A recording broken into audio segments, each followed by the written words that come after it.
আসসালামু আলাইকুম everyone, welcome করছি আমার নতুন আরও একটি ভিডিও দেখার জন্য। আশা করছি সবাই ভালো আছেন। আজকে আপনাদেরকে তৈরি করে দেখাবো ডিমের সম্পূর্ণ নতুন আর ইউনিক একটি রেসিপি, ডিমের চচ্চড়ি। যারা ডিম একইভাবে খেতে খেতে বোর হয়ে গেছেন তাদের জন্য আমার আজকের এই ইউনিক রেসিপি। আশা করছি ভালো লাগবে।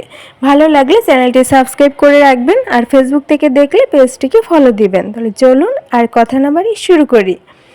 এখানে প্রথমে আমি 3টি রুম টেম্পারেচারে থাকা ডিম নিয়ে নিচ্ছি। আপনাদের ডিম যদি ফ্রিজে থাকে অবশ্যই 1 ঘন্টা আগে ফ্রিজ থেকে বের করে রুম টেম্পারেচারে এনে নেবেন, তারপরে ব্যবহার করবেন। এখানে ডিমের পরিমাণ আপনারা কম বেশি করে নিতে পারবেন। এখানে আমি 3টা ডিম নিয়ে নিয়েছি, আর এর সাথে দিয়ে দিচ্ছি হাফ চা চামচ লবণ, আর হাফ চা চামচ দিয়ে দিচ্ছি কালো গোলমরিচের গুঁড়া, দিয়ে একটি কাঁটা চামচ দিয়ে খুব ভালোভাবে এই ডিমটি ফেটিয়ে নিচ্ছি। আপনারা চাইলে সরাসরি এই ডিমটা স্ক্র্যাম্বল করে নিতে পারেন। আমি আগে থেকে ফেটিয়ে তারপরে স্ক্র্যাম্বল করে নিব। আর স্ক্র্যাম্বল করার জন্য চলে এসেছি আমি চুলায়। প্যানে দিয়ে দিচ্ছি 1 টেবিল চামচের মতো সয়াবিন তেল। এখানে আপনারা সরিষার তেলটা ব্যবহার করতে পারবেন। তেল গরম হয়ে গেলে আগে থেকে ফেটিয়ে রাখা ডিমটা এখানে দিয়ে দিচ্ছি। পাত্রটা খুব ভালোভাবে পরিষ্কার করে নিচ্ছি, অর্থাৎ ডিম যাতে লেগে না থাকে সেটি হাত দিয়ে আমি দিয়ে দিয়েছি। দিয়ে একটু শক্ত হয়ে গেলে এখন একটি স্প্যাচুলা দিয়ে ভালোভাবে এই ডিমটি স্ক্র্যাম্বল করে নিব। আর চুলার আঁচটি এই পর্যায়ে কিন্তু হাই হিটেই আছে।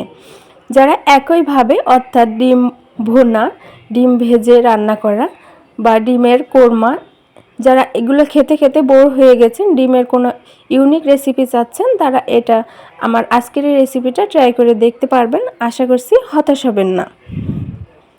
ডিমটা আমার স্ক্র্যাম্বল করা হয়ে গিয়েছে, এভাবে ছোট ছোট করে নিয়েছি। আপনারা এরকমভাবে করে নিয়ে তারপর এটি চুলা থেকে নামিয়ে নেবেন। আমি এখন এটি চুলা থেকে নামিয়ে নিচ্ছি।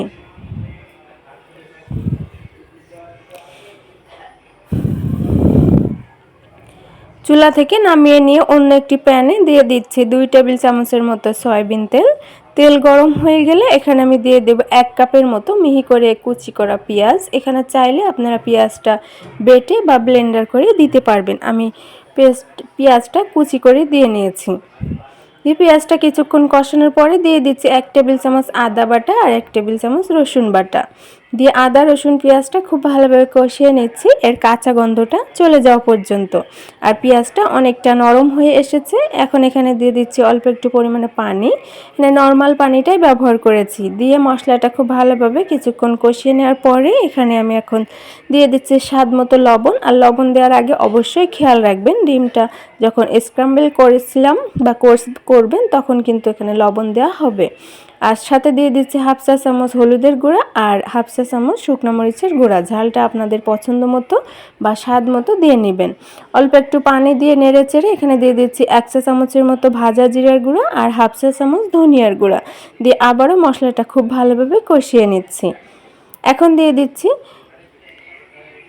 আধা কাঁচা বা আধা পাকা টমেটো 3টি ছোট সাইজের, এটি আমি ব্লেন্ডারে দিয়ে পেস্ট করে নিয়েছি। দিয়ে কিছুক্ষণ কষিয়ে নিয়েছি।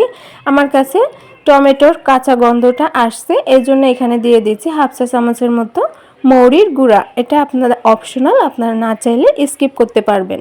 দিয়ে মশলাটা খুব ভালোভাবে কষিয়ে নেওয়ার পরে এখানে আগে থেকে স্ক্র্যাম্বল করে রাখা ডিমটা দিয়ে দিয়েছি। দিয়ে মশলার সাথে ডিমটা খুব ভালোভাবে কষিয়ে নিচ্ছি। কিছুক্ষণ কষিয়ে নেওয়ার পরে এখানে আমি 2 কাপের মতো নর্মাল পানি দিয়ে দিচ্ছি। আপনারা চাইলে এখানে গরম পানি দিয়ে দিতে পারবেন, তবে গরম পানিটা দেয়া এখানে ইম্পর্টেন্ট না, নর্মাল পানি দিলেও হবে। পানি দিয়ে খুব ভালোভাবে মশলার সাথে আর ডিমের সাথে মিশিয়ে নিয়ে একটি বলক আসার পরে ঢাকনা দিয়ে ঢেকে রেখেছিলাম। এখন বলক চলে এসেছে। এই পর্যায়ে আমি লবণটা টেস্ট করে দেখছি।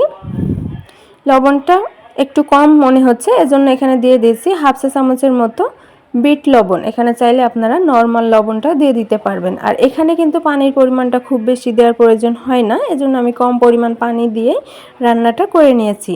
এই পর্যায়ে আমি এখানে দিয়ে দিচ্ছি 3টি কাঁচামরিচ আর দিয়ে দিচ্ছি 1 চিমটি পরিমাণে গরম মশলার গুঁড়া। এখানে আপনাদের ঘরে যদি ধনিয়া পাতা থাকে তাহলে ধনিয়া পাতাটা দিয়ে নেবেন। দিয়ে নেড়ে ছেড়ে ভালোভাবে মিশিয়ে নিয়ে চুলা থেকে নামিয়ে পরিবেশন করে নিচ্ছি। এরকম ঝোল থাকা অবস্থায় এটি আমি পরিবেশন করে নিচ্ছি। এটি ঠান্ডা হয়ে গেলে কিন্তু আরও শুকিয়ে যাবে। তো ভিউয়ার্স, আশা করছি ভালো লেগেছে আমার আজকের এই ভিডিও। ভালো লাগলে চ্যানেলটি সাবস্ক্রাইব করবেন আর ফ্রেন্ডস ফ্যামিলিদের মাঝে শেয়ার করবেন। আজকে এই পর্যন্তই। সবাই ভালো থাকেন, সুস্থ থাকেন। আল্লাহ হাফেজ।